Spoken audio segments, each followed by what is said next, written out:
Pemirsa Polres Gianyar ngelintangin Satgas Preventif Ops Mantap Berata Agung kalih tali 3 likur, kalih tali 4 likur, ngelaksanayan pengamanan gudang logistik KPU Gianyar ring Desa Buruan Belah Batuh.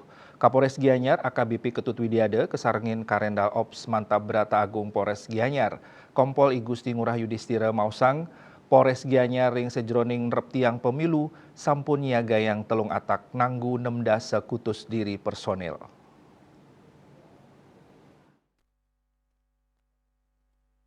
Kapolres Gianyar nelatarang pai ketandani madue amongan ngerakse keterptian tahapan kampanye war sekali tali 4 likur kantor sering pemargi pemungutan suara.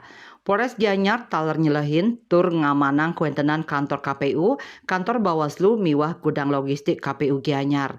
Asapuni ketaler Ketua KPU Gianyar Iwayan Mure Mausang, pengiriman logistik ke gudang KPU sampun memperkanti sarang kepolisian nyayubin margi sane kalintangin saking gudang percetakan ring ubung ke gudang KPU ring di Seburuan Belah Batuh Gianyar.